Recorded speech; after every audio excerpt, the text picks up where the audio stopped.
Bismillahirrahmanirrahim. Assalamualaikum warahmatullahi wabarakatuh. Alhamdulillah hamdan thayyiban mubarakan fi hamdan yaliqu bi 'azamatihi wa jalalihi. Asyhadu an la ilaha illallah wahdahu la syarikalah wa asyhadu anna sayyidana Muhammadan abduhu wa rasuluh la nabiyya ba'dah. Allahumma fasalli wa sallim wa barik wa karrim wa majid ala sayyidina Muhammad wa ala alihi wa sahbihi ajma'in, amma ba'd. Alhamdulillah, pertama kita bersyukur pada Allah Subhanahu wa ta'ala atas nikmatnya, atas maunahnya, sehingga kita bisa masuk di bulan yang mulia ini, bulan Dzulhijjah, di mana di dalamnya banyak sekali syiar agama, mulai dari haji, kemudian berkurban, Idul Adha, dan lain sebagainya. Tentu kita harus mengisi 10 hari pertama bulan Dzulhijjah ini dengan amal-amal soleh yang luar biasa. Karena derajatnya besar di sisi Allah dan pahalanya begitu banyak di sisi Allah Subhanahu wa ta'ala. Salawat dan salam kita haturkan kepada Rasulullah Sallallahu Alaihi Wasallam, juga kita haturkan kepada keluarga, sahabat, keturunan kita sebagai umatnya, yang mudah-mudahan dengan kita membaca sholawat, dengan kita mengkaji hadis-hadisnya, kita kelak bisa diaku menjadi umatnya, dan kelak kita bisa mendapat syafaat dari baginda besar Muhammad Sallallahu Alaihi Wasallam. Para hadirin dimuliakan Allah, alhamdulillah kita akan melanjutkan pengajian kitab Riyadhus Shalihin yang sampai dalam bab Al-Mujahadah. Ini hadisnya banyak. Sebelumnya kita bahas dalam 2 pertemuan ada sekitar 18 atau 17 hadis ya di dalam bab ini. Kita baru sampai di hadis yang ke-8 dalam bab ini ya, bab ini. Di mana hadis ini saya bacakan teksnya dulu ya, baru saya jelaskan dulu sedikit demi sedikit mengenai makna atau hal-hal yang berhubungan dengan hadis ini. As-Sami nomor 8. An Abi Abdullah Hudzaifah ibn al-Yamani radhiyallahu anhuma qala shallaitu ma'an nabiy sallallahu alaihi wasallam dzata lailatin faftataha al-baqarata faqultu yarka'u indal mi'ati thumma madha faqultu yusalli biha fi rak'atin famadha faqultu yarka'u biha thumma iftataha an-nisa faqara'aha thumma iftataha al-Imran faqara'aha yaqra'u mutarassilan idza marra bi ayatin fiha tasbihun sabbaha wa idza marra bi su'alin sa'ala wa idza marra bi ta'awudin ta'awwada summa raka'a faja'ala yaqulu subhana rabbiyal azimi fakana ruku'uhu nahwan min qiyamihi summa qala sami'allahu liman hamidahu rabbana lakal hamd summa qama tawilan qariban mimma raka'a summa sajada faqala subhana rabbiyal a'la fakana sujuduhu qariban min qiyamihi, rawahu Muslim. Hadis ini riwayat dari Abi Abdullah Hudzaifah ibn al-Yaman. Sudah ada di depan ini ya. An Abi Abdullah Hudzaifah ibn al-Yaman radhiyallahu anhu. Ini hadis riwayat dari Abi Abdullah Hudzaifah ibn al-Yaman. Dua-duanya sahabat. Anak yang namanya Hudzaifah dan bapaknya Al-Yaman yang aslinya namanya adalah Hisyal ya. Hisyal julukannya Al-Yaman karena dulu ketika zaman jahiliyah bapaknya Hudzaifah ini namanya Hisyal ini pernah terjadi cekcok di Mekah, kemudian dia membunuh seorang ya dan lari ke daerah Yathrib. Kemudian dia bekerja sama mahalafah atau al-hilaf ya dengan Bani Al-Ashhal namanya, Bani Abdil Ashhal dari Yaman. Maka disebutlah Al-Yaman. Dia punya anak namanya Hudzaifah, lahirnya di Mekah, pindah juga ikut ke Madinah, kemudian dua-duanya sama-sama Islam, bapak dan anak. Si bapak ini kelak dia meninggal karena salah terbunuh dalam perang Uhud. Dan Hudzaifah ini kunyahnya Abu Abdullah ya. Abu Abdullah Hudzaifah ini kunyahnya satu orang, disebut dengan julukan Shahibu Sirri Rasulillah. Disebut dengan Shahibu Sirri Rasulillah, pemegang rahasia Nabi. Karena Rasulullah itu ke beliau masih tahu ini loh nama-nama orang munafik di sekitar kita, nama-namanya 1, 2, 3. Kemudian mengabarkan juga kejadian-kejadian luar biasa yang akan terjadi. Tapi karena beliau memang dikasih tahu rahasia, sampai beliau meninggal pun nggak bocor.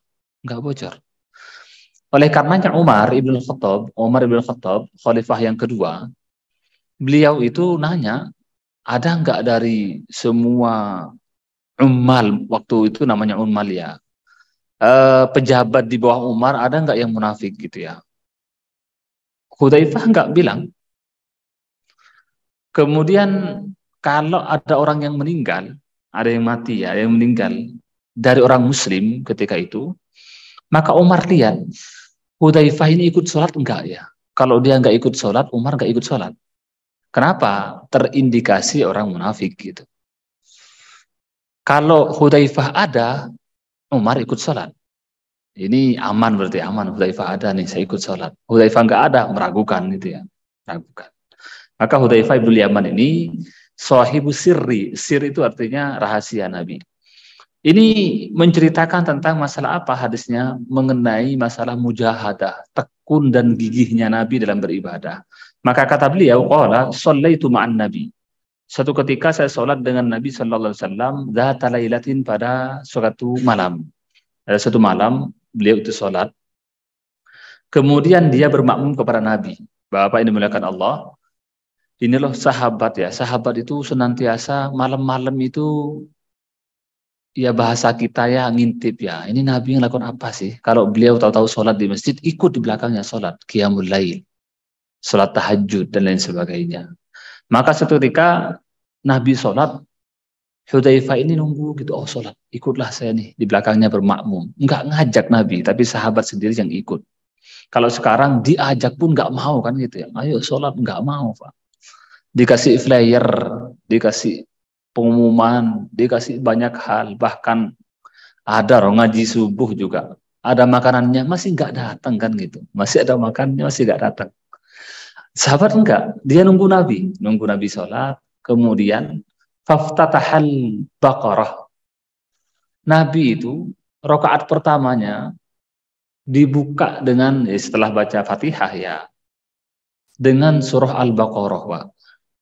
Mulai Al-Baqarah dibaca nih kan, Al-Baqarah nih. Kata Hudzaifah, faqultu yarka'u indal mi'ah. Ini pasti ruku, paling ya ayat 100 ruku lah kan gitu. Ayat 100 ruku nih katanya gitu. Bacaan Nabi sampai 100 summa madha. Kemudian 100 lewat. Wah, lewat 100 nih katanya. Jadi Hudzaifah juga enggak khusyuk ini, lama-lama kok banyak ini katanya gitu. 100 lewat. Faqultu shalli biha fi raq'atin famadha, kata beliau, oh jangan-jangan nih palinglah Al-Baqarah selesai lah, kemudian ya ruku lah gitu. Famadha, lewat juga Al-Baqarah, selesai. Nabi baca Al-Baqarah selesai. Kemudian faqultu yarka' biha, kemudian nih paling ruku ya. Kemudian kok Nabi lanjut, iftataha an-nisa faqara'aha. Selesai Al-Baqarah masuk ke An-Nisa. Ini kan selesai Al-Baqarah di akhir. Kemudian lanjut ke An-Nisa. Faqara'aha dibaca oleh Nabi. Summa iftataha Al-Imran faqara'aha. Selesai An-Nisa selesai, Pak, masuk Ali Imran. Ali Imran. Faqara'aha dibaca. Ini surat, Pak ya. Bukan surat yang pendek-pendek di belakang, kulhu sampai belakang, enggak. Ini yang depan-depan yang panjang-panjang itu. Yang kadang-kadang orang itu sampai berbulan-bulan aja enggak selesai Al-Baqarah itu dibaca. Kan sehari paling selembar kan. Selembar, 2 lembar, berbulan-bulan enggak selesai Al-Baqarah. Nabi baca ketika tahajud, di rakaat pertama Al-Baqarah, kemudian An-Nisa, kemudian Ali Imran. Yaqra'u mutarassilan, kata beliau, bacanya mutarassilan itu tartil. Bacanya enggak cepat, bukan baca kayak orang balapan, enggak. Bacanya tartil biasa. Apa maksudnya mutarassilan tartil? Idza marra bi ayatin fiha tasbihun sabbaha. Kalau Nabi lewat di ayat yang ada tasbihnya, maka sabbaha, beliau bertasbih. Misalnya begini ya. Nabi itu interaksinya dengan Quran luar biasa. Ya, pertama karena beliau memang memahami luar biasa pada Quran, juga menjiwai Al-Quran. Ketika ada perintah tasbih, maka beliau bertasbih. Misalnya, sabbihisma rabbikal a'la, bertasbihlah kamu, sucikanlah Allah dengan nama yang Al-A'la, maha tinggi. Ketika begitu, baca tasbih, subhanallah. Maka kita kan kalau dengar cara kita berinteraksi dengan Quran, kalau dia baca Quran itu, kalau di Quran disuruh tasbih, maka ikut tasbih kita. Jadi ada perintahnya kan, Sabbih, bertasbihlah dengan nama Allah yang maha agung, maha tinggi. Ya kita bertasbih. Nabi begitu. Wa idza marra bi su'alin sa'al. Kalau lewat dengan ayat yang berisi doa, disuruh minta, Nabi minta dulu. Wa idza marra bi ta'awudin ta'awwada. Kalau lewat dengan ayat yang berisi tentang masalah sesuatu yang harus kita berlindung, berhubungan dengan setan, dengan maksiat, dengan neraka, ta'awud, Nabi berta'awud dulu, minta berlindung kepada Allah. Summa roka, baru beliau ruku setelah 3 surat, Pak. Surat yang panjang-panjang itu.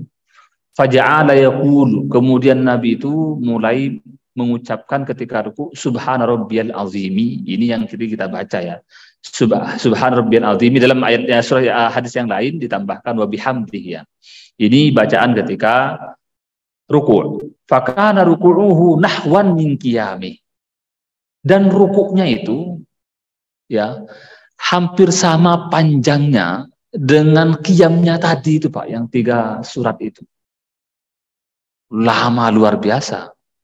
Sebenarnya kalau kita baca, sebenarnya 1 juz itu kan paling kalau kita tartil 1 juz itu paling 20 menit, 30 menit lah ya, 1 juz. 3 surat ini kan paling 3 juz, 4 juz ya. Maka itu paling 1 jaman lah. Rukuknya juga panjang. Maka Nabi qiyamul lail, Nabi itu bisa dari pertengahan malam sampai dengan subuh. Jadi Nabi itu, Pak malamnya itu awalnya tidur, kemudian bangun tengah malam. Nabi tidak bangun semalam suntuk kecuali Ramadan. Ramadan memang dari Isya sampai subuh Nabi tidak tidur. Di malam-malam yang lain Nabi itu pasti tidur dulu, kemudian bangun malam, pertengahan malam, bisa sepertiga akhir, kemudian baru ketika subuh itu azan pertama beliau mulai istirahat, dan kemudian tiduran dikit, Pak, tidur kanan. Maka kalau sebagian tempat ada orang yang kalau sudah azan dia tidur dulu gitu, tidur sebentar, iqomah dibangunkan, baru dia sholat. Kenapa? Karena Nabi dari semalam tidur. Kalau kita wong qiyamul lail cuma 3 rakaat kan gitu, ngapain juga habis subuh harus istirahat, ya sudah enggak usah gitu. Cuma kalau ikut sunnah, Nabi memang setelah dia qiyamul lail masuk subuh baru beliau tidur dulu sebentar, istirahat aja, baru kemudian sholat. Summa qala sami Allahu liman hamidah, Rabbana lakal hamd, kemudian beliau bangun i'tidal, summa qama tawilan qoriban mimma raka, kemudian i'tidalnya hampir sama panjangnya dengan rukuknya tadi. Summa sajad, kemudian sujud, faqala subhan rabbiyal a'la, fakana sujuduhu qoriban min qiyamih, sujudnya itu juga sama panjangnya, mirip dengan tadi ketika beliau i'tidal dan ruku. Maka ini qiyamul lail Nabi. Maka kita jangan ikut sunnah Nabi yang nikahnya aja, Pak. Nikahnya poligami, yang ikut aja. Giliran tahajudnya nggak mau ikut. Tahajudnya 11, tapi 11-nya Nabi kan beda dengan kita. Kalau bisa ikut Nabi begini, alhamdulillah. Tapi jangan kita, Pak sahabat aja kan ngeluh nih. Ditanya kan bahasa kasarnya kan ngeluh. Rasulullah itu kok luar biasa ibadahnya. Sekarang masuk akal nggak? Masuk akal. Kalau kita tanya, luar biasa Nabi ya. Sebenarnya kalau kita lihat di pinggir-pinggir kita, anak-anak kita yang muda-muda itu bahkan lebih dari Nabi. Dari Isya, Pak, saya lihat tetangga saya dari Isya sampai subuh. Dia ngapain? Main game. Total nggak berhenti. Dari Isya habis jam 8 itu habis makan dia main game sampai subuh bisa. Jadi masalahnya itu bukan masalah sholat yang enggak. Apa yang kita senangi dan hobi apa yang kita inginkan. Kalau biasa benar-benar senang suatu, bisa kita mengerjakan suatu dari Isya sampai subuh. Pernah nggak kita? Pasti pernah. Ngobrol minimal, pernah ngobrol gitu. Tahu-tahu sudah dari jam berapa sampai tahu-tahu jam 1 aja gitu. Ngobrol gitu. Kok kerasa seperti cepat gitu ya. Itu karena perasaan kita senang luar biasa pada itu gitu. Maka bukan masalah sholatnya, itu luar biasa kecintaan Nabi sholat. Tapi kenyataannya Yang main game ada dari isya sampai subuh. Yang mancing Pak ya. Enggak usah yang ke laut, enggak. Yang di kolam pancingan ini loh, yang di tempat pancingan di pinggir-pinggir kita ini, dari pagi sampai asar duduk cuma megang gini Pak. Pulang paling 2-3 ekor. Kok bisa? Ya bisa. Karena sudah senang luar biasa. Maka bukan masalah masuk akal tidaknya, tapi senang tidak pada sholat, pada baca Quran. Kalau orang senang baca Quran pun bisa dari pagi sampai zuhur bisa.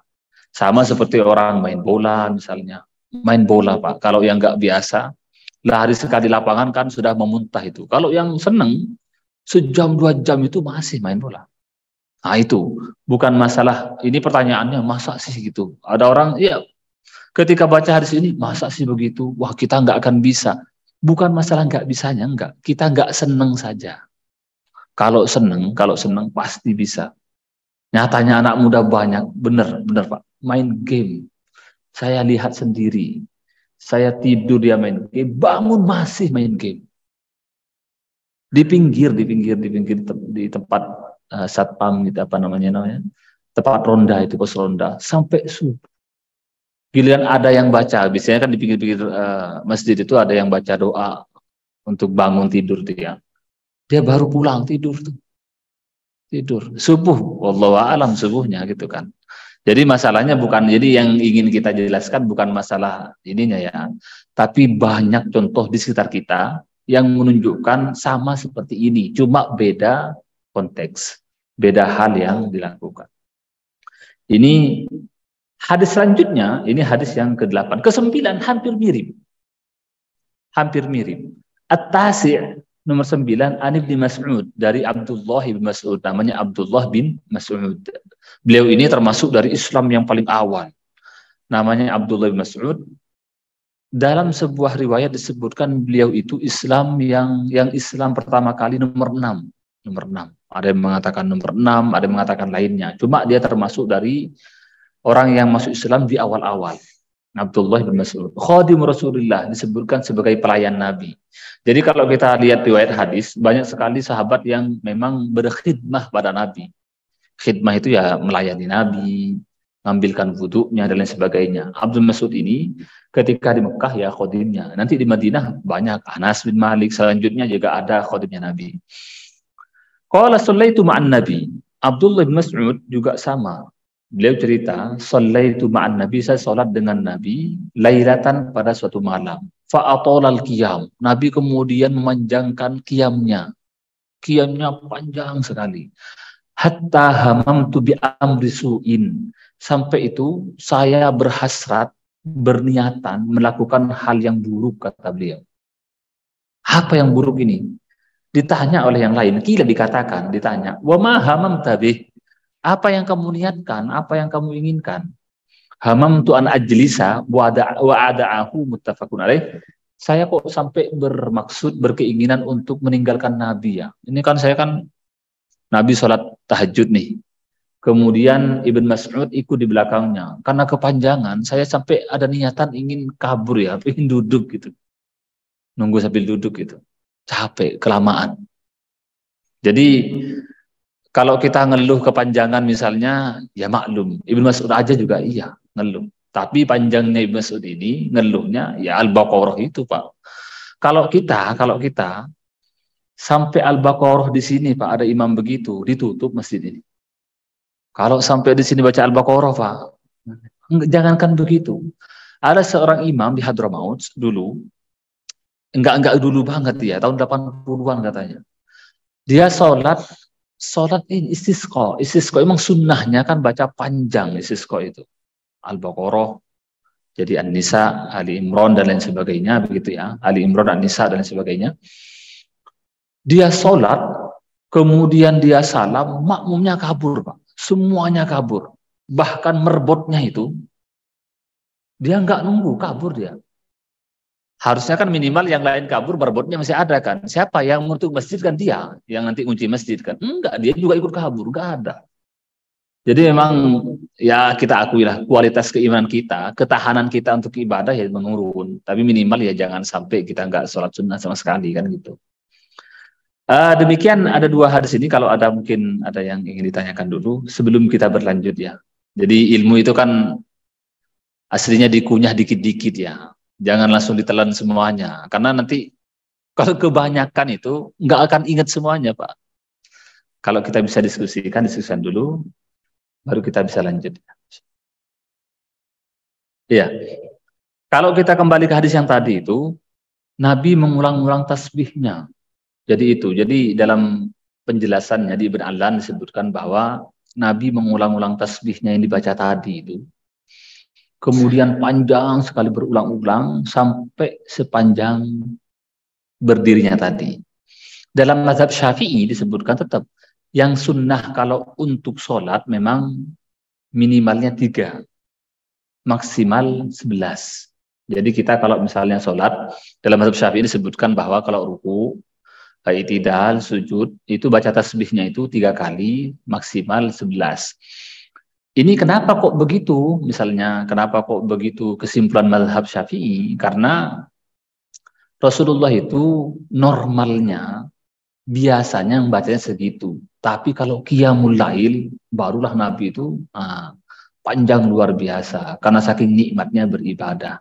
Maka jarang-jaranglah Nabi membaca sepanjang itu. Kalau yang lain, kalau sholat yang wajib, kalau sunnahnya sunnah ketika misalnya yang lain dan lain sebagainya, itu bacanya 3-11. Maka dari situ mazhab Syafi'i mengatakan sunnahnya batas tasbih itu mengulang 3 kali sampai 11. Kalau misalnya ingin panjang, ya diulang-ulang sampai seperti tadi itu. Jadi nggak membaca yang lain, tapi itu yang diulang-ulang. Sebenarnya itu kan nggak ada riwayatnya, nggak ada, Nabi tidak memerintahkan begitu, tapi sahabat mendengarkan di belakangnya gitu ya. Jadi banyak versi itu gara-gara sahabat mendengarkan Nabi. Jadi kadang-kadang Nabi membaca yang lain dan lain sebagainya. Jadi begitu.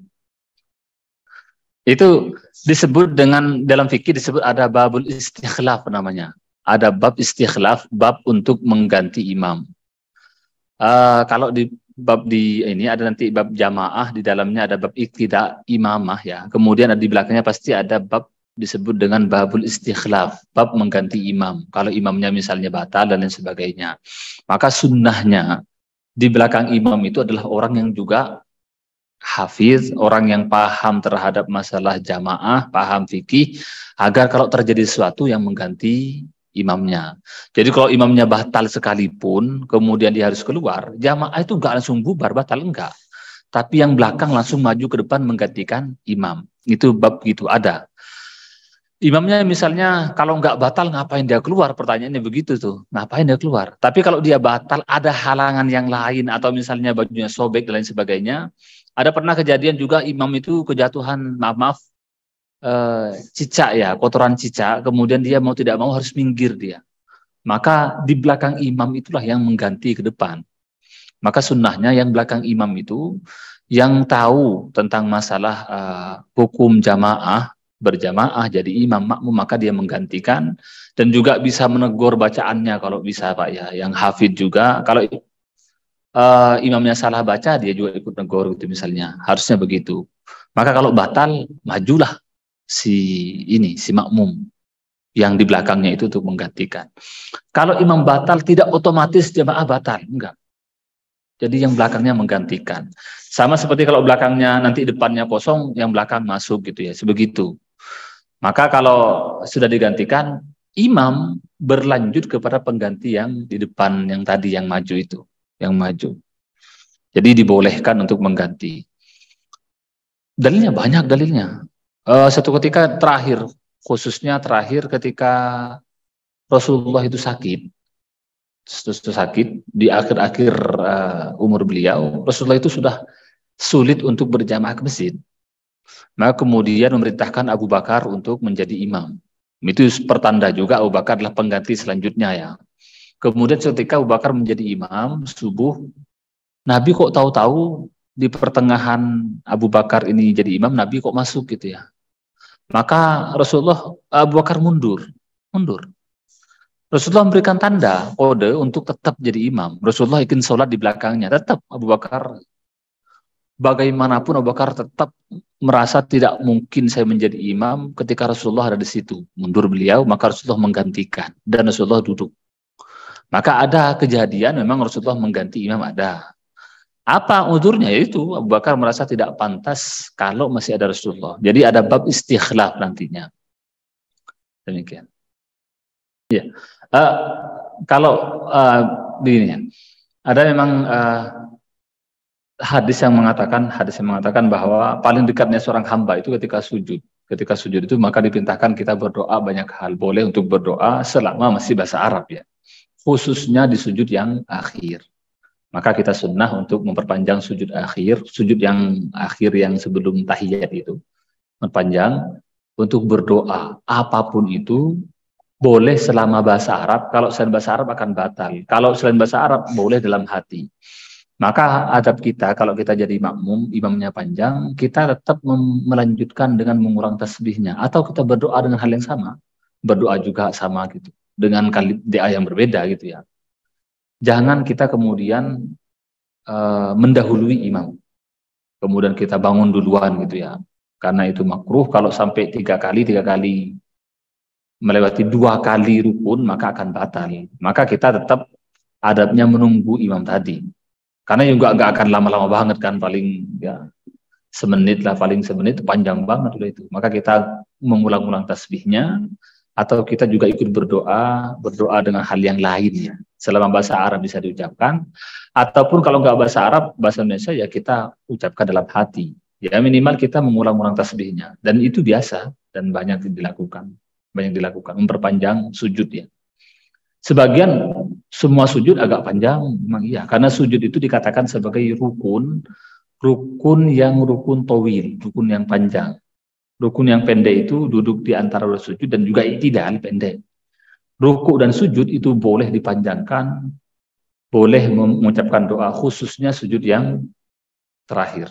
Iya. Maka dikatakan aqrama yakunul abd, paling dekatnya hamba kepada Tuhannya itu ketika dia sujud. Fa'aksiru min doa, maka perbanyaklah berdoa ketika sujud yang akhir tadi. Ada hadis yang begitu. Insyaallah. Kalau untuk yang pertama tasbih itu, kalau kita mengkaji dari hadis Nabi atau fi'lun Nabi, aktivitas Nabi, imam juga sebenarnya itu disunahkan baca itu, tapi nggak kenceng ya. Sabbihisma rabbikal a'la, kemudian dia subhanallah gitu ya. Sama seperti kalau kita mendengarkan ada nama Nabi ya, nama Nabi misalnya di surah Al-A'la di akhir itu misalnya, maka kita akan mengucapkan salam kepada mereka, Ibrahim Musa alaihi wassalam gitu. Kita mencoba, tapi nggak kenceng ya, alaihi wassalam.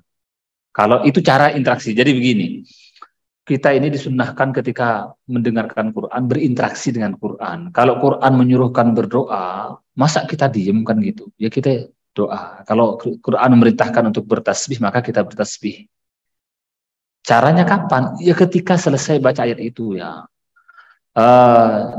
Suhufi Ibrahim Musa misalnya imam, atau kita sendiri yang baca, maka kita mendengar Ibrahim dan Musa, karena mereka adalah Nabi dan Rasul, kita bilang alaihi wassalam. Kemudian misalnya surah Wattinu Zaitun, alaihissallahu bi ahkamil hakimin. Kan ditanya itu, bukankah Allah paling bijaknya orang-orang yang bijak? Kita ditanya, masa diem? Kita jawab, iya benar kan gitu, bala kan gitu. Jadi bala gitu kan, ada jawabannya kan. Bala syahidna, bala gitu ya. Jadi interaksi dengan Quran. Maka kalau di sini saya nggak pernah dengar imam menjawab itu. Kalau saya jadi makmum banyak yang menjawab. Misalnya ketika baca di akhir surah Al-Ghasyiyah, dia akan misalnya summa ilaina iyabahum summa inna alaina iyabahum ya, summa inna alaina hisabahum, itu kemudian berdoa Allahumma hasibna hisab yasira, ya Allah hisab kami dengan hisab ya, karena kita akan kembali kepada Allah, maka kita hisablah, hitunglah dengan hitung yang mudah misalnya. Itu interaksi dengan Quran. Kalau kita ketemu dengan neraka, maka kita berlindung.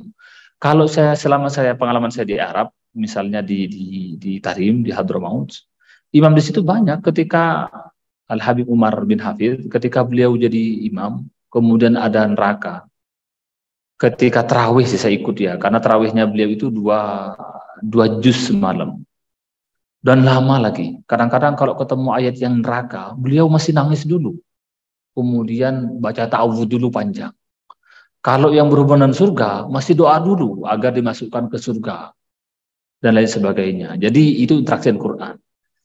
Kemudian karena berhubungan ya, salah satu interaksi Quran itu adalah kita mendengarkan luar biasa. Sampai kalau ada qori yang bagus suaranya, kemudian kita ini terbawa mengucapkan Allah itu boleh. Jadi kalau ada qori membaca Allah, kita di belakangnya itu boleh. Yang nggak boleh itu kalau ada orang baca Quran, kita nggak dengerin sibuk main HP, itu nggak boleh. Itu nggak boleh. Jadi ada anggapan kalau baca Quran jangan rame-rame, jangan ucapan, enggak, boleh. Karena itu termasuk bagian interaksi dengan Quran. Hanyut mendengarkan indahnya suara baca Quran, itu termasuk juga berinteraksi, kita menyebabkan Allah dan lain sebagainya. Kemudian masalah soft terbaik, soft paling depan ya. Memang soft paling depan memang dikatakan sebagai soft yang paling baik. Kalau seandainya kita tahu apa keutamaannya di soft pertama, maka kita akan datang walaupun kita harus merangkak, kata Nabi. La tauhuma walau habban gitu ya. La tauha walau habban gitu, ada hadisnya. Kemudian kalau ada di redaksi yang lain dikatakan kalaupun harus berundi gitu ya, diundi mana yang soft pertama duluan, kalau mereka tahu balasannya, maka pasti rebutan. Diundi dulu nih siapa yang duluan kan gitu. Cuma karena nggak ketahuan balasannya apa, orang mah soft depan kosong saling dorong, kamu duluan kan, betul kamu duluan, silahkan. Padahal itu yang soft pertama luar biasa. Mana yang benar kanan dan kiri gitu ya. Kalau yang misalnya gini, imam di sini ya, yang paling benar ngisinya adalah kalau imamnya satu orang, makmumnya sendirian, maka dia berdiri di kanan imam. Kemudian kalau nanti ada makmum yang lain, baru dia kemudian mundur untuk menjadikan soft di belakangnya. Baru kemudian dilanjut kanan kiri seimbang gitu, balance. Jadi jangan kanan semuanya, jangan kiri semuanya. Gitu cara ngisinya. Jadi kalau makmumnya sendiri itu nanti berada di kanan imam, kalau datang makmum yang lain, baru makmum ini mundur untuk membuat soft di belakangnya. Atau imamnya maju ke depan. Nggak ada problem, masa mundur ke belakang. Kemudian lanjut, karena dia terisi kan ya, di belakang, jadi imam, di belakangnya ada, kanannya ada, maka kiri diisi, kanan diisi, kiri diisi, kanan diisi, begitu terus sampai softnya penuh. Ini cara mengisi soft yang benar. Maka soft pertama itu luar biasa keutamaannya. Maka kan pernah dulu ada pertanyaan tuh. Kalau soft utama yang pertama ini keutamaan luar biasa, kenapa kok masjid nggak dibuat satu soft saja, panjang masjidnya gitu. Jadi jangan ke belakang gitu. Semuanya dibuat satu soft panjang gitu. Ya kan nggak mungkin Pak, ini pertanyaan guyon ya gitu ya. Tapi memang soft pertama termasuk fadilahnya luar biasa. Tapi sekarang nggak sulit Pak. Di masjid-masjid sini mah, di sini soft pertama itu kosong mulu Pak. Jarang-jarang, subuh banyak, duhur dikit. Nggak tahu di sini ya. Kalau duhur itu kosong, asar apalagi asar itu. Maghrib agak penuh, Isya ya agak penuh. Insya Allah. Kalau mau sampai ke jalan nanti pas Idul Adha sampai ke jalan situ. Sampai jalan. Kalau subuh kan paling sampai sini tengah gitu ya. Makanya Buya Hamka bilang kan, kalau ingin tahu seorang mukmin sebenarnya lihat waktu subuhnya. Kalau mau tahu muslim gitu ya, muslim ya nanti kalau Idul Adha itu nanti banyak, Idul Fitri banyak, sampai harus jalan di garis kan. Di garis. Wallahu a'lam. Ya kalau berebutnya itu bukan ya, sebenarnya maksudnya mengisi yang kosong yang depan itu adalah maksudnya datang duluan kan gitu. Iya, kalau sebenarnya begini, yang dimaksud mengisi soft yang paling depan itu diharapkan kita itu hadir duluan gitu ya. Bukan kok hadir paling belakang kemudian robos naik ke depan. Makanya dimakruhkan takhotir rikob namanya. Takhotir rikob itu di bab fikih ada namanya takhotir rikob, dia naik ngelewatin rikob ini apa namanya? Bahu-bahu orang. Karena ingin paling depan, datangnya mau belakangan. Softnya pengen depan, maka dia naik ke ini, apa namanya, ngelangkahin gitu bahasa kita, ngelangkahin terus ke depan. Dan itu makruh, nggak boleh. Kemudian begini, kalau memang depan itu sudah ada yang ngisi misalnya, maka itu tidak boleh ini Pak ya, ada dalam istilah kita ini kan masjid itu kan milik umum, tidak ada yang miliki.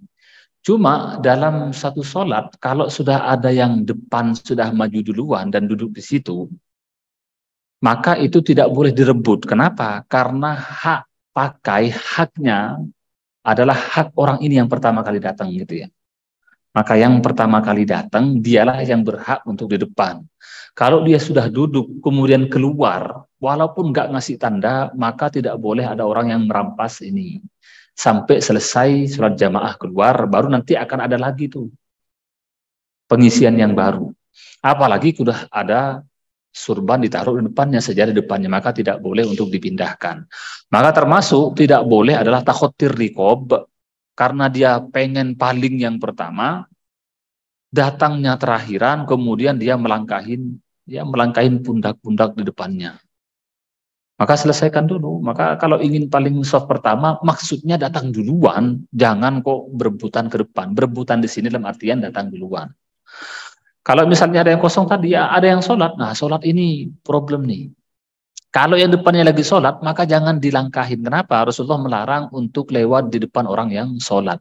Kata Rasulullah, kalau dia tahu apa resiko dia lewat depan orang sholat, maka dia akan nunggu untuk orang ini selesai sholat, walaupun dia nunggu 40 katanya. Kata sarahnya, walaupun nunggu 40 tahun. Misalnya ada orang sholat di sini nih. Saya nggak bisa lewat kecuali lewat depannya. Kemudian kata Nabi, kalau dia tahu apa resikonya, bahayanya, maka dia harus nunggu sampai 40 tahun. Dia nunggu sholat ini selesai gitu. Ini larangan luar biasa untuk ya melewati atau lewat depan orang yang sholat. Apalagi kalau dari belakangnya Pak ke situ. Orang sujud. Pernah Pak, pernah saya juga pernah. Saya lagi sholat, kemudian saya sujud, tahu-tahu kakinya naik ke sini nih itu. Kenapa? Ini soft pertama nih katanya gitu. Kok enggak datang dari tadi Bapak ini kan gitu. Giliran sudah ini langsung kemudian takhotir rikob, dan itu dimakruhkan. Ada yang mengatakan haram, ada yang mengatakan haram. Iya, memang begitu. Jadi kejadian ini dikatakan kejadian beliau yang baca ini memang di akhir-akhir beliau hampir ini di akhir-akhir beliau sebelum meninggal ya. Jadi hampir sempurna. Sebelum-sebelumnya ketika beliau membaca Al-Baqarah, ya dibaca Al-Baqarah itu sesuai dengan yang turun. Kadang ya masih kurang berapa ayat kan gitu. Maka dibaca. Maka begini, ini kan kalau Bapak lihat di depan ini ya, coba dilihat semua, perhatikan semuanya. Nabi itu membaca pertama kali kan Al-Baqarah, kemudian An-Nisa ya, kemudian Ali Imran. Padahal di Quran kan kita tahu Al-Baqarah, Ali Imran, baru An-Nisa. Jadi begini, ulama sampai berdebat, mereka itu berselisih pendapat mengenai apakah susunan Quran itu memang datang dari Allah atau sekedar ijtihad gitu ya. Ijtihadnya sahabat dan lain sebagainya. Banyak dari ulama, bahkan Qadhi Iyad mengatakan, Imam Malik dan juga jumhur katanya mengatakan tartibnya surat itu ijtihadnya dari sahabat dan juga ulama-ulamanya sahabat ya. Sebagian yang lain mengatakan enggak, itu dari Allah Subhanahu wa taala. Itu memang susunannya Allah yang menurunkan dari Jibril, tapi patennya pakemnya di akhir itu ketika Nabi Ramadan terakhir yang kemudian murojaah dengan Jibril, maka dibenarkan susunannya. Maka sebelumnya itu termasuk surat itu ya sebelum sempurna Nabi membaca seadanya gitu. Tapi susunannya sudah ada. Di mana sempurnanya Nabi itu khususnya di Ramadan, maka dia akan ngaji ke Jibril. Turun maka Jibril membenarkan bacaan Nabi, diulang dari Quran yang turun pertama sampai ke waktu itu. Di Ramadan akhir sebelum beliau meninggal, ya, dan Al-Quran itu sudah disusun total dan Nabi menyetorkan bacaannya kepada Jibril 2 kali. Disitulah kemudian susunan Quran dari awal sampai akhir sudah disusun serapi mungkin lah ya, sesuai dengan wahyu. dan juga ayat juga disusun serapi mungkin. Bahkan walaupun masih ada yang terakhir turun setelah itu sudah tahu Nabi di mana letaknya begitu ya. Jadi kalau ini kita mengacu kepada penjelasan ulama, ini Nabi membaca Al-Baqarah An-Nisa itu memang di akhir-akhir, tapi sudah banyak yang turun. Sudah banyak yang turun. Jadi memang tartibnya dan juga ininya sudah khilaf ulama apakah itu dari Allah atau bukan. Cuma Nabi juga selalu dibetulkan oleh Jibril mengenai susunan dan lain sebagainya, khususnya di bulan Ramadan. Bahkan di riwayat akhir 2 kali Nabi menyetorkan ke Jibril. Maka memang benar Nabi membaca seadanya di waktu ini, kejadian ini. Iya, kalau kita mengacu pada ini, maka ulama akhirnya berdebat itu, apakah lebih utama sendiri atau berjamaah. Maka dalam mazhab kita dikatakan lebih utama sendiri, tapi boleh berjamaah katanya. Karena Nabi itu tidak mengajak berjamaah, sholat sendiri, tapi sahabat kemudian berjamaah di belakangnya. Maka utamanya kita sholat sendiri kan, kemudian baru kita kalau boleh berjamaah ya boleh gitu. Maka itu berdebat. Ada yang mengatakan enggak, utama berjamaah. Kenapa? Karena sahabat memahami itu kalau misalnya menganggap berjamaah tidak lebih utama, ngapain dia ikut gitu. Kenapa Nabi nggak ngajak? Barangkali memang tidak ingin mengganggu istirahat mereka kan gitu. Biarlah mereka nanti bangun ketika waktu mereka inginkan. Ternyata sahabat kok banyak yang menunggu. Nanti juga ada hadis selanjutnya. Ada namanya Robi'ah ini ya, termasuk Ahlus Suffah nanti di hadis yang ke-12. Ini termasuk sahabat luar biasa menjaga, ingin ikut Nabi sholat. Dia itu tidur di pinggir ya, di pinggir pintunya Nabi. Jadi ini kan rumah Nabi di pinggir masjid ya. Kemudian ada pintunya. Dia tidur pinggirnya pintunya agar kedengaran kalau Nabi bangun gitu. Jadi dia dengar kalau Nabi mau tidur baca apa.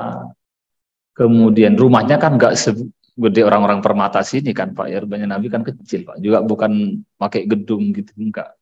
Jadi tidur di depan pintunya. Nabi bangun, maka dia akan bangun karena Nabi akan keluar kan. Kemudian dia ngambilkan wudunya, kemudian dia ikut juga begitu. Jadi banyak sahabat itu benar-benar kalau malam itu nunggu Nabi kapan dia keluar gitu ya. Kapan keluar. Ketika keluar baru ikut berjamaah. Bahkan tidur di depan ininya. Normal enggak? Normal Pak. Kalau orang senang normal. Jangankan ke tokoh agama ya. K-pop aja kalau turun dari bandara kan banyak yang nunggu berhari-hari itu kan gitu. Biasa. Tapi ini alhamdulillah dalam kebaikan. Maka ulama kemudian mengatakan lebih utama mana? Berjamaah atau tidak? Dalam mazhab kita dikatakan enggak usah berjamaah. Maka kita kan kalau qiyamul lail sendirian semuanya kan kebanyakan. Tapi boleh berjamaah berdasarkan hadis tadi itu. Yang lebih utama yang mana? Itu diperdebatkan. Maka sebenarnya Nabi tidak mengajak berjamaah itu lebih utama. Kalaupun berjamaah itu juga boleh. Kecuali katanya dalam bulan Ramadan. Itu berdasarkan dari asar dari Umar. Karena Umar itu kemudian memerintahkan yang lain untuk bermakmum dalam sholat tarawih kan. Qiyamul lail juga. Tarawih itu berjamaah. Maka lebih utama berjamaah di bulan Ramadan karena kesepakatan sahabat untuk berjamaah. Dan itu ijma' namanya. Yang lain lebih utamanya katanya sendirian, tapi boleh berjamaah. Ya, sebenarnya enggak, jangan dibatalkan, enggak usah dibatalkan, tapi dipercepat aja gitu. Jadi kalau sudah qomat itu ya sudah cepetin. Kan sekarang itu karena sudah ada waktunya kan ya. Jadi kita bisa ngira-ngira nih, oh ini 1 menit enggak cukup nih ya gitu, enggak usah sholat gitu. Karena sholat qobliyah itu bisa dilakukan setelahnya sholat. Jadi kan Qobliyah itu waktunya adalah mulai dari masuknya sholat itu tadi, duhur misalnya. Duhur adzan, maka sunnah qobliyah itu mulai waktunya. Sampai kapan selesainya? Sampai nanti masuk asar. Jadi boleh qobliyah dilaksanakan setelah duhur itu sendiri. Maka kita bisa mengatur gitu ya. Yang terbaik gimana? Maka dalam praktek yang terbaik adalah kalau ada orang yang di shaf ketiga nih masih sholat, di depan kosong, pinggirnya itu ngisi ke sini, agar yang belakang maju ke depan.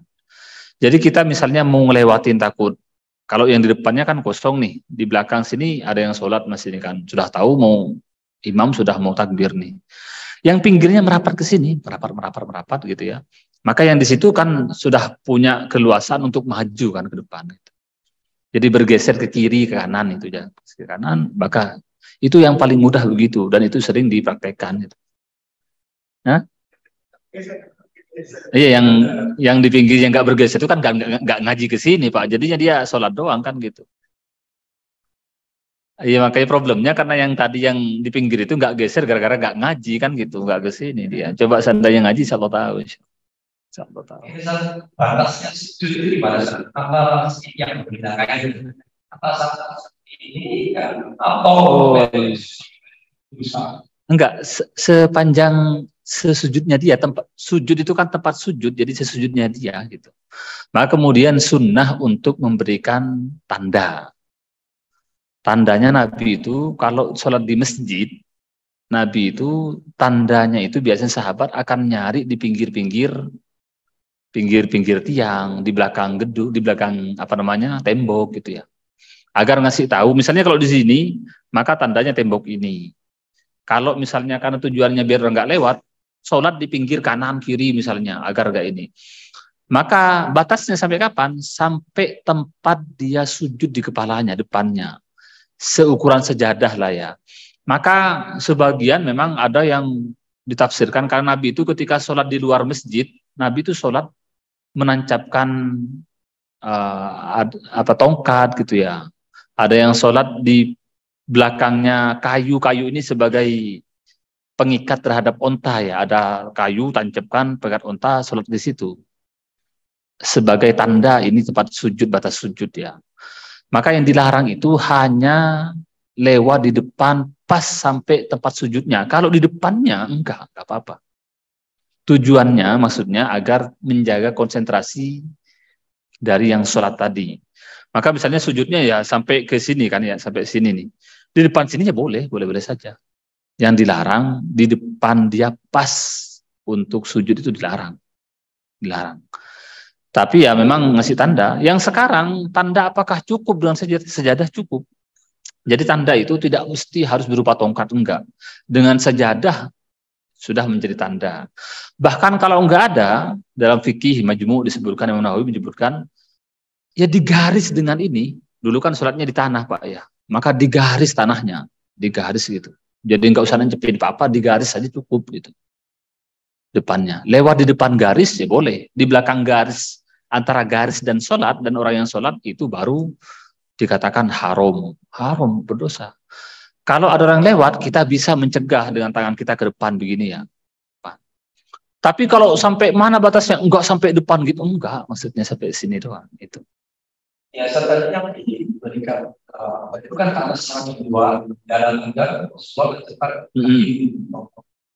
Tapi kalau sudah dipastikan tidak perlu dari apakah koordinasi itu terlalu seperti yang apakah proposalnya kan sebenarnya kalau kedua harus pakai.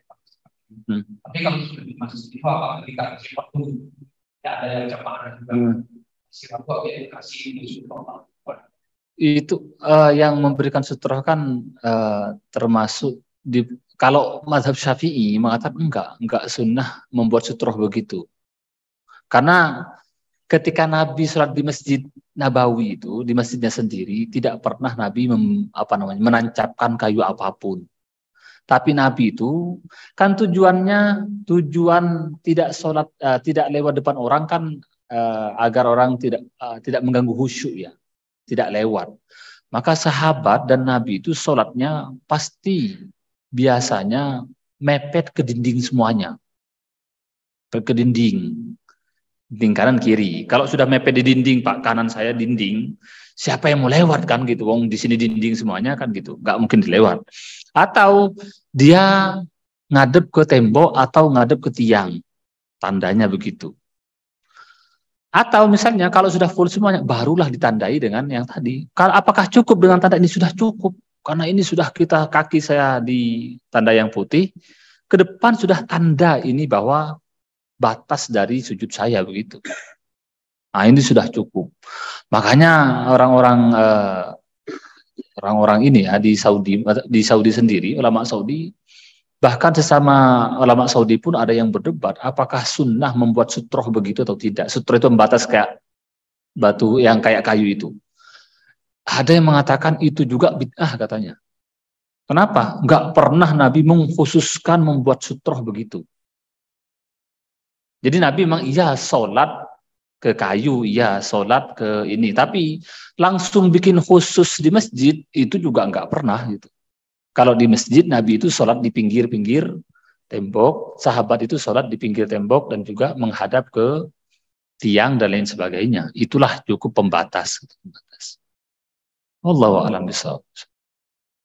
Ya, kalau sebenarnya masalah panjang tidaknya itu, ini yang kita bicarakan kan tahajud ini ya, yang tadi itu. Kalau sholatnya sholat di tempat umum, Nabi itu malah melarang imamnya untuk baca panjang-panjang. Maka pernah ada kejadian Mu'adz, Sayyidina Mu'adz, dia sholat menjadi imam bacanya panjang banget. Akhirnya Nabi itu bahasa kitanya marah kepada Mu'adz. Afattanun anta ya Mu'adz. Apakah kamu tukang fitnah ya Mu'adz? Membuat orang itu malah malas berjamaah. Maka lebih baiknya menyesuaikan dengan jamaah yang ada di tempatnya. Kalau misalnya di pondok pesantren, di tempat-tempat tahfidz yang memang mereka masih muda-muda, memang siap untuk panjang ya boleh. Tapi kalau di tempat umum yang ada orang tua, ada orang yang sibuk, sebentar lagi ada acara gitu ya, maka pendek-pendek saja. Tapi pendeknya Pak ya, pendek itu kan relatif tuh. Kalau baca al-a'la saja masih protes, ya masa al-a'la protes kan gitu. Al-a'la misalnya. Ada yang protes buat duha Pak. Al-a'la, al-ghasyiyah, duha. Saya sholat Jumat diprotes kepanjangan katanya. Maka panjang pendeknya, ya maunya apa kan gitu. Ya, qul huwallahu ahad katanya gitu. Jangan lama-lama. Tapi memang panjang pendeknya memang relatif. Tapi kalau juz 30 itu aturan masih pendek gitu. Ya. Maka sebenarnya kalau untuk umum, yang tadi kita bahas itu sholat tahajud ya. Dan itu terbatas bagi orang yang mau. Tapi kalau untuk umum sunnahnya memang jangan terlalu lama, juz 30 lah. Ya, atau juz 29 masih bisa lah tolerir ya. Juz 30 apalagi kalau apa namanya? Ala-ala ke bawah itu sampai An-Nas itu sudah pendek itu, sudah pendek. Kemudian kalau ada orang yang memakai baju sutra, laki-laki, sutra itu nggak boleh. Jadi termasuk yang diharamkan kepada umat laki-laki Nabi Muhammad itu adalah memakai emas dan juga menggunakan baju apa namanya ya pakaian yang terbuat dari harir, dibaj harir sutra ya. Karena itu mengandung apa namanya ya kesombongan, maka dilarang itu. Nas hadisnya ada. Tapi bagaimana kalau baju ini problemnya pertanyaannya kalau ada campuran sutranya itu kan gitu. Nah, kalau sutra total itu sudah diharamkan. Yang jadi perdebatan ada baju, enggak semuanya sutra, tapi ada campuran sutranya. Itu yang jadi perdebatan itu. Ini sekarang, kalau yang ini kan biasanya sutra itu enggak semuanya sutra, kadang-kadang itu ada campuran sutranya katanya gitu. Kalau gitu. Maka ya minimal kalau kita mah, kalau untuk ibadah ngapain kita pakai yang sampai sebegitunya, jadi pakai yang biasa-biasa saja gitu. Tapi bagus. Disunahkan wangi yang terbaik dari pakaian yang kita punya, tapi juga tidak melanggar dari aturan agama kan gitu. Maka dilarang menggunakan sutra, termasuk haram menggunakan emas. Kalau emas itu hanya untuk perempuan gitu. Perempuan karena untuk berhias bagi perempuan. Allahu a'lam. Ya. Ya benar, ada hadis yang mengatakan awwalu ma yuhasabu. Pertama kali yang dihisab dari seorang hamba itu kan sholat.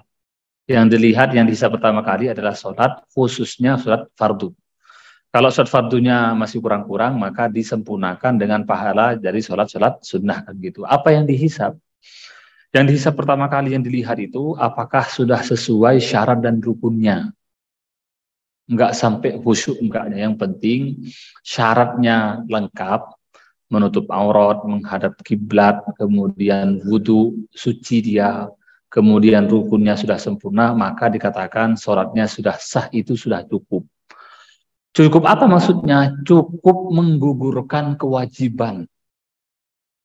Ada orang sholat dia, Wudhu iya, kemudian sudah menghadap kiblat, kemudian menutup aurat misalnya, kemudian dia rukunnya mulai takbir sampai akhir sudah dilakukan, tapi nggak khusyuk, itu minimal cukup bahwa dia menggugurkan kewajiban.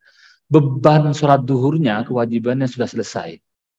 Dapat pahala enggak? Kadang belum dapat pahala. Kenapa? Enggak khusyuk. Maka kemudian dia memang kalau sudah rukun syarat selesai, sholatnya sudah rukunnya iya, syarat sudah selesai. Tapi kadang nggak berpahala katanya. Kenapa? Karena tidak khusyuk kemana-mana gitu. Tahu-tahu Allahu Akbar, tahu-tahu Assalamualaikum kan gitu. Kok sudah salam baca apa tadi? Nggak tahu, pokoknya kemana-mana pikirannya. Maka itu menggugurkan kewajiban, tapi tidak berpahala karena dia tidak khusyuk. Maka dia nanti di akhirat, apakah berdosa? Enggak, sudah enggak berdosa. Amanlah dari dosa itulah ya. Berpahala, lihat dulu apakah sholatnya dia khusyuk atau tidak kan gitu. Kalau dia khusyuk, maka kemudian sholatnya berpahala. Khusyuknya pun terbagi.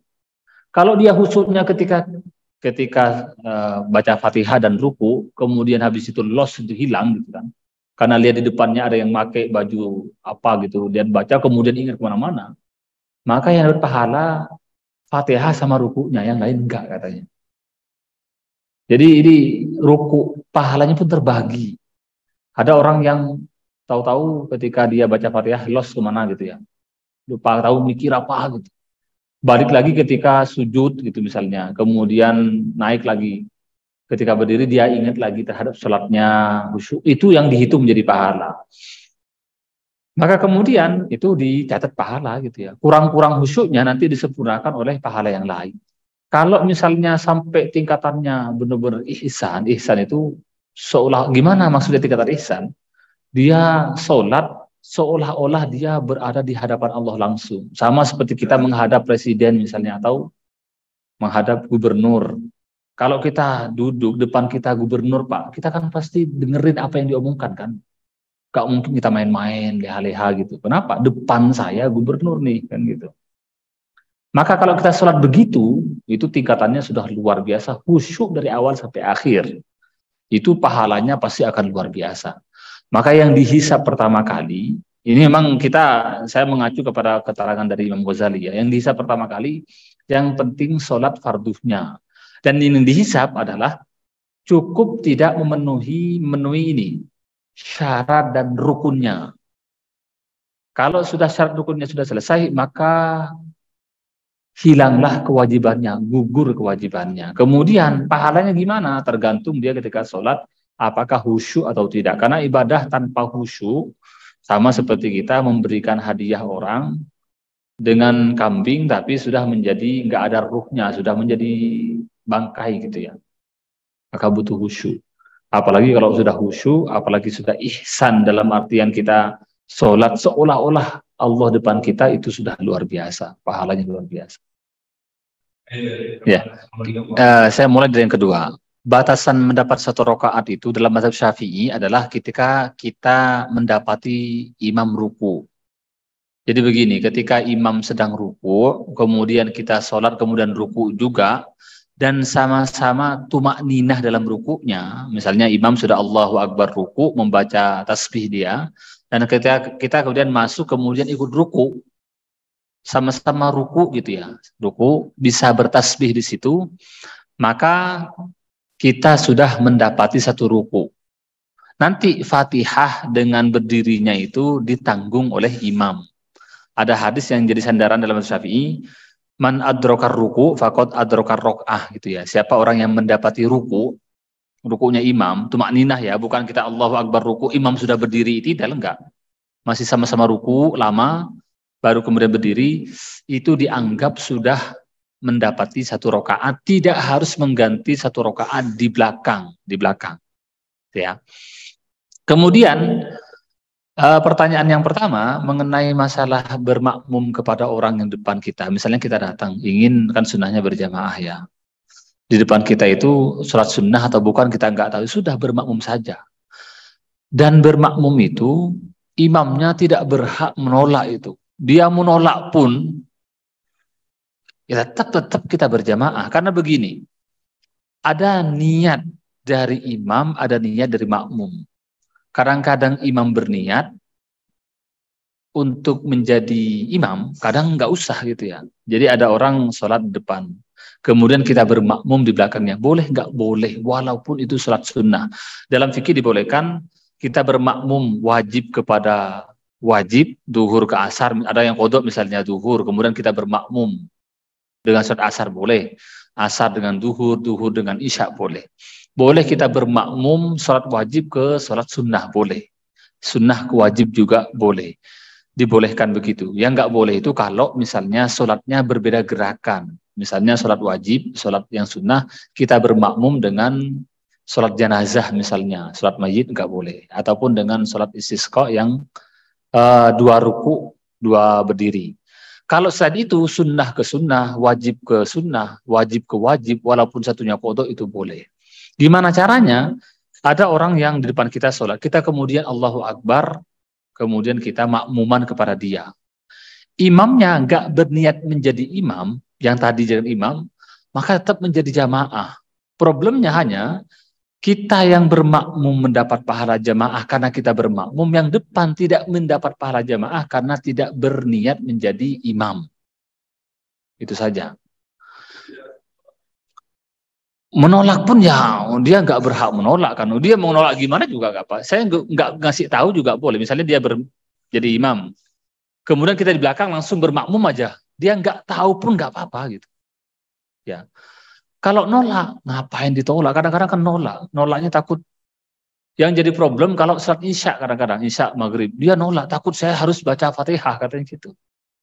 Kalau saya baca kenceng, takut salah bacaannya gitu. Dan jadi nggak berhak menolak. Kenapa kok kita disunnahkan untuk ngasih tahu kepada imam, misalnya ada orang depan sholat nih, kemudian di belakang kita ingin bermakmum, kita ngasih kode kan ya, ngasih kode kita nepuk pundaknya, atau kalau nggak nepuk pundak, kita membaca takbir dikeraskan, agar si depan itu bisa paham ada yang ingin bermakmum ke saya. Tujuannya apa? Agar dia berniat menjadi imam juga. Maka apa? Selain si makmum dapat pahala jamaah, dia juga ikut dapat pahala jamaah juga dengan berniat menjadi imam. Kalau saya bermakmum tanpa ngasih kode itu boleh. Cuma sayangnya yang depan tidak kebagian pahala jamaah. Karena dia nggak tahu dijadikan sebagai imam oleh yang belakang gitu ya. Menolak pun ya, mau ditolak gimana? Wong saya ikut aja tanpa harus izin boleh kan gitu. Apa izin juga boleh.